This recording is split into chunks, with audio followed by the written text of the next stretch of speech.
Did Jesus just call a Gentile woman a dog? This is one of the most misinterpreted and seemingly offensive passages of Jesus in the Bible. At first glance, it looks like Jesus is being dismissive or even racist towards the desperate mother begging for her daughter's freedom from an evil spirit. But as we'll see, Jesus is actually doing the opposite by revealing that the good news is for people of all nations. Let's uncover this message by first reading the passage together. Mark chapter 7, verse 24 to 30. And from there he arose and went away to the region of Tyre and Sidon. And he entered a house and did not want anyone to know, yet he could not be hidden. But immediately a woman whose little daughter had an unclean spirit heard of him and came and fell down at his feet. Now the woman was a Gentile, a Syrophoenician by birth, and she begged him to cast the demon out of her daughter. And he said to her, "Let the children be fed first, for it is not right to take the children's bread and throw it to the dogs." But she answered him, "Yes, Lord, yet even the dogs under the table eat the children's crumbs." And he said to her, "For this statement you may go your way. The demon has left your daughter." And she went home and found the child lying in bed and the demon gone. In both the Gospels of Matthew and Mark, the account of the Gentile woman begging Jesus to cast a demon out of her daughter follows immediately after Jesus' teaching on what defiles a person. This arrangement is crucial as we see Jesus leaving the most pious and ceremonially concerned Pharisees and entering into a territory filled with Gentiles. Within the vicinity of Tyre, the author only wrote about one individual's interaction with Jesus. She was a Greek-speaking Gentile born in Syrian Phoenicia. It was not the first time in the Gospel of Mark where Jesus encountered a woman, and it was also not the first time Jesus was asked to cast out a demon. The uniqueness of this account is that for the first time, Jesus was specifically talking to a Gentile. Because of this, Jesus responded to her request by saying, "Let the children be fed first, for it is not fair to take the children's food and throw it to the dogs." Unlike all other times, Jesus did not heal upon request, but instead seems to have given a rather demeaning response to this Gentile mother asking for his help. Not only does the reference to Gentiles as dogs sound distasteful to our modern ears, but it would have been equally offensive to the ears of the Gentiles of Jesus' time. Why did Jesus choose to describe Gentiles as dogs? We will find the answer to this question in today's message. Let's begin. In Jesus' time, dogs were not commonly kept as pets. They were mostly seen as wild animals searching for food wherever they could. They were not the responsibility of homeowners, and little was expected to be provided for dogs, especially if the children had not been fully fed and satisfied. In Jesus' analogy, the children represent the descendants of Abraham, and the dogs represent Gentiles who were outside of God's covenant with Abraham. The contrast between the children of a family and wild dogs was as sharp as the contrast between the Pharisees and scribes and the Gentile woman. The religious leaders came from Jerusalem, where God's temple was located, while the woman was from Tyre, the land of Gentiles and idols. The religious leaders were Jews born under God's covenant with Abraham and had carefully kept the law and traditions, while the woman was a Gentile, therefore deemed as unclean since birth. On the outside, the religious leaders were undoubtedly the legitimate children who had rightful seats at God's table, while the woman was not part of the family and could never expect to have a seat at the table. But in the previous passage, Jesus declares that it is not what is on the outside that defiles a person, but what is coming out from the inside. The attitude and response coming out of the woman shows that on the inside, she is much closer to inheriting the kingdom of God when compared to the Pharisees and scribes. The religious leaders were proud and felt entitled to God's love and grace, while the woman was humbled and felt unworthy of God's kindness. Jesus first revealed his identity and authority to the religious leaders, but they responded by plotting to kill him. In contrast, the woman fell at his feet and called him Lord.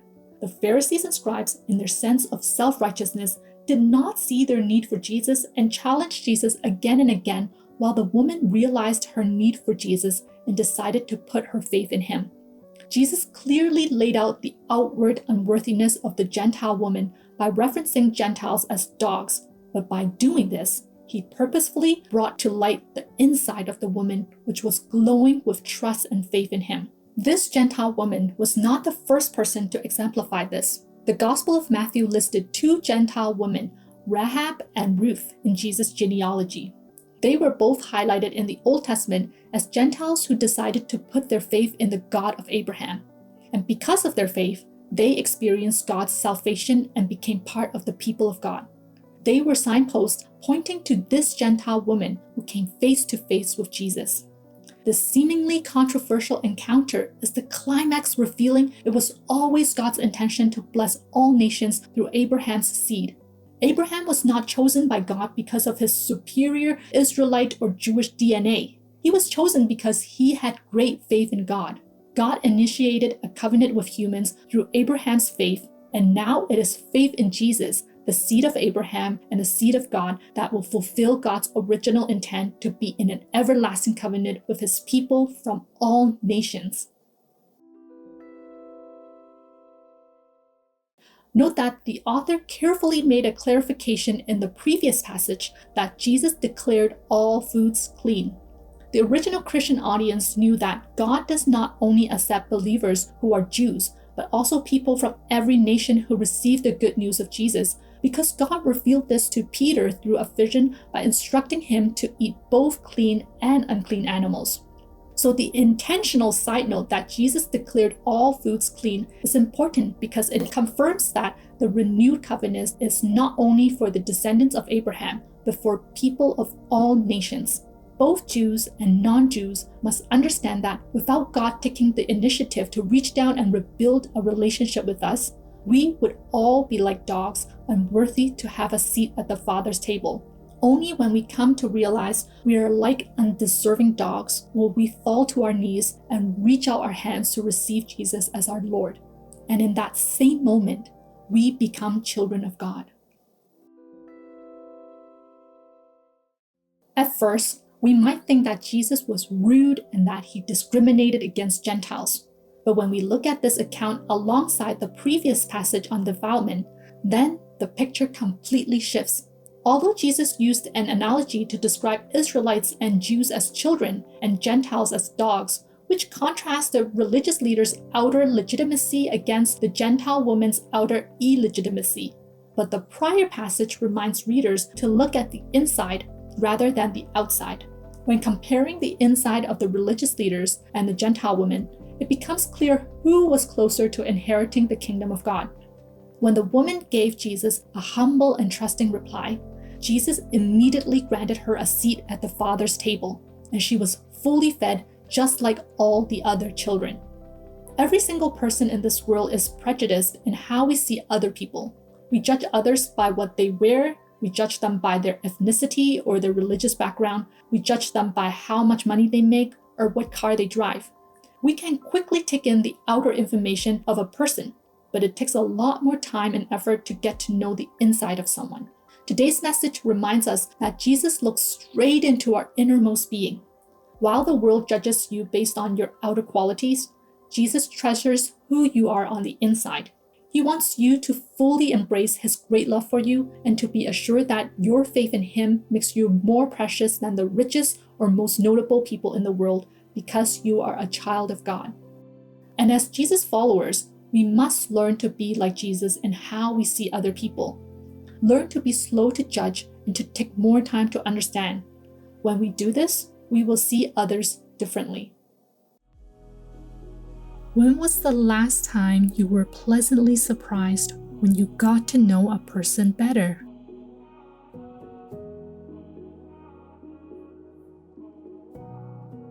If you feel comfortable, please share your reflection in the comment section below.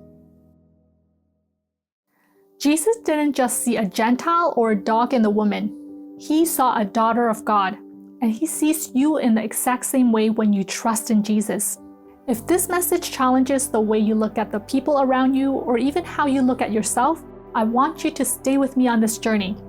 This was part 17 of our 40-part series through the Gospel of Mark. We are walking through the book to see how Jesus systematically torn down the walls of religion and built a bridge of faith. There is a corresponding audio devotion for this message linked below.